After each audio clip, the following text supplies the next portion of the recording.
Bonjour Arnaud, en direct du Metz, on est sur le stand d'Unitech, spécialisé donc dans le régulateur solaire et dans les panneaux solaires. Dans l'énergie embarquée pour le bateau, en effet.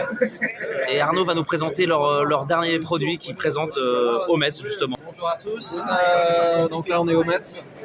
Et cette année, en fait, on présente une sérieuse innovation en fait, dans le milieu du nautisme, à savoir une nouvelle façon en fait, de poser un panneau solaire sur un voilier.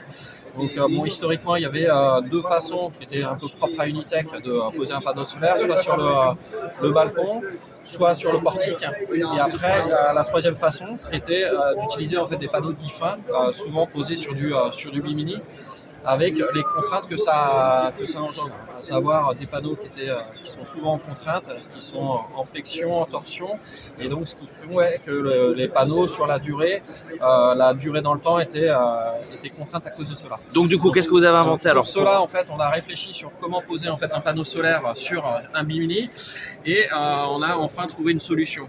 La solution, ou du moins la contrainte, était de trouver une solution de fixation sur une barre de bimini qui est à la fois qui a une flexion à la fois verticalement et aussi horizontalement. Donc là, on a créé une bride en 4 axes qui vient bien épouser la barre du bimini et qui permet donc de fixer en fait un panneau rigide, là ce qui est de 100-120 watts, sur un bimini, sur tous les bimini, peu importe la forme, et avec qui vient totalement épouser là, le bimini et qui est totalement bien posé verticalement et qui permet de produire et d'utiliser toute la puissance du panneau solaire.